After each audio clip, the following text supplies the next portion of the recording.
I wanted to provide you with a quick video on how to document within ICM's EMR when a medication is administered late, and also what to do when we have to document on our emergency backup paper MAR, because maybe there were some technical difficulties, whatever that may be, that caused us to use that paper MAR instead of the EMR within ICM. I just want to show you how to document that within ICM so that those medications don't show up as missed medications. So this video is going to go into both of those subjects that hopefully you guys will find helpful. Thanks. Okay, guys, so I am going to go into our test guy, Donald Duck. I'm going to go into his eChart, go into his EMR. And because he's our test guy, I have all of his medications on hold so that he doesn't mess up our compliance reports. But I know that I have medications that are open from previous dates. So I'm going to go ahead and jump back to a previous date. And here it says that this medication was not administered. I realize this is dental floss pick, so this is not something that you guys would be documenting on your EMRs anyway. But just for an example, I'm going to go in here and I'm going to go ahead and click this drop-down menu. And I have a couple different options here, and this depends on what the situation is. If this medication really was administered late, maybe this person, had labs and that medication was held, and now the nurse is saying, go ahead and administer those meds late. Maybe this person had a doctor's appointment or they went to the ER, whatever the case may be, and you called your nurse and she or he asked you to go ahead and administer those medications late. This is what you would do. Keep in mind that as CMTs, we do not get to make the decision on our own to administer medication late. We do have to have permission from the doctor or the nurse in order to administer a medication late. So in this example, I'm going to say I really am administering this medication late. I'm going to go ahead and click on this. This is asking me the pill number. Again, this is just, the same thing that's going to pop up in your regular EMR if you are administering this medication on time. So I'm going to say, it's pill number 2. Here is the reason that you would normally write on the back of that MAR. So here you're going to give the reason so that the nurse knows when he or she is reviewing your EMR why this medication was administered late. So in this case, I'm going to say dental floss picks 90 count mint. Again, I'm just going to type out the name of the medication. Administered late. If I could type, that would help. Administered late, and I'm going to say due to lab work, because this person had labs and I was told to hold it, and now the nurse is telling me to administer it late. If you did have a reading, this for some odd reason in my example, my dental floss picks require a reading. So if you did have a reading, you would go ahead and you would put that in. Again, it's just going to pop up with the same pop-up window that comes up if you administer medications on time. So I'm going to go ahead and say administer now. And okay, and now it shows it was administered, but it shows that it was administered late because we do need to document that this medication was in fact given, but it was given after the fact. So I'm going to go ahead and undo this so that I can show you another example. Now, the other example would be I actually gave this medication on time, and there were some technical issues. So maybe, the laptop was broken. We couldn't get the replacement out to you in a timely manner. Maybe it was a system error with ICM and we weren't able to document in the EMR.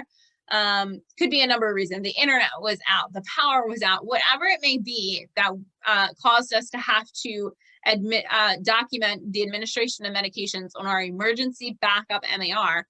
You want to go back into the EMR within ICM and document that we administer this medication on paper, because otherwise the system is going to read this as a missed medication. And that is not something that we want on our EMRs when the nurse looks at it, or if a friendly visitor from the state comes and says, hey, can I have your EMRs?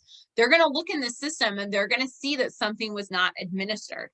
So if we did in fact administer a medication and we had to use our paper MAR, we're going to come back into the system when we're able, and we're going to say that this was marked on paper. And here it's going to ask us again the pill number. Again, for dental floss picks, I wouldn't be entering a pill number, but for the purpose of this example, I'll show you what it is actually supposed to look like for a medication. This case, this medication does require the pulse again, so I'm going to put that in here. And then for staff, it says you can pick a staff member who passed the med. So in this case, I'm gonna leave it as me because I don't want to click on this and show a whole bunch of staff names in this video.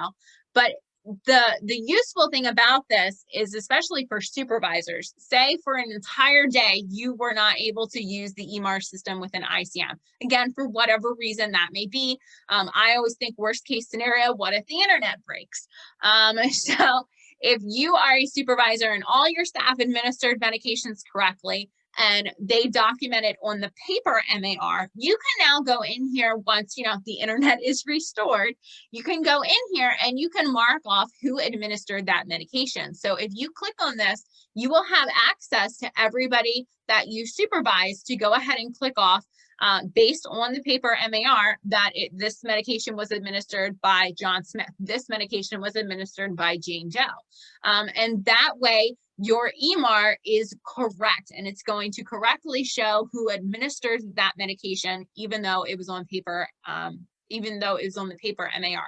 Now, if your staff can go in here, maybe the day after, the next time they're on shift, it would make sense to ask them to go ahead and do this for the medications that they administered. That way they can just do it for themselves.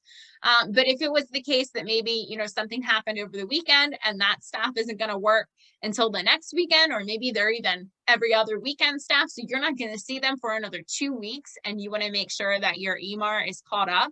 As a supervisor, you can go in here and essentially catch ICM up and just mark off what is written on your paper MAR. Now, you're still going to have your paper MAR. You're still going to want to turn that into your supervisor and let the nurse see that at the end of the month, or rather the next time the nurse is able to come out and do his or her review. But you're going to have that so that we can actually show, you know, this is where we document it, but we did also catch ICM up. You're going to have both of those in those kinds of emergency cases. But again, that's why we have a paper MAR, is to cover us in those emergency situations. But ICM then allows us to kind of go back in and catch the EMR up, so that if we were to print that EMR out for an investigation or anything like that, it is correct and it's all caught up. So I did want to show you that. In this case, you would just say, again, administer now, and it's going to show that it was administered. It doesn't show that it was administered late because the medication wasn't administered late. We just had to document that on our paper MAR. The other thing that you also have the ability to do, and I'm not going to go into this in this video because we have other videos on omissions, is it has this nice little easy, it was actually an omission option down here. So if you're coming in after the fact because the person refused, maybe there was an emergency situation, they were taken to the ER and the nurse is saying, you know, don't administer that medication late, so it actually is an omission. You have the ability to come in here after the fact and just quickly select that it's an omission and choose the correct answer. Again, I'm not going to go into that because we already have videos on how to document omissions, but I did want to show you that that's sort of here as a quick, easy option for you. So let me know if you have any questions. Supervisors, FLDs, senior FLDs, PDs, I would strongly suggest that you go back through your October EMRs and make sure that nothing is red. Make sure that you're not seeing anything that says that it's not administered, because if that's the case, we want to go back through and we want to correct it. So whether that be sort of a blanket omission because maybe something was posted on the EMR incorrectly. I have seen some, you know, like syringes that are showing that they're supposed to be administered every day, and that's not something that we typically document on an MAR, and in this case on the EMR. So if that's the case and we're seeing these not administered and we're never getting those bars all the way to green showing that, hey, for an entire day, you know, this person received all their medications. If you're seeing any of these little red boxes saying not administered, know that on the EMR, that's going to show as a medication error. So we want to go back and we want to correct whatever needs to be corrected.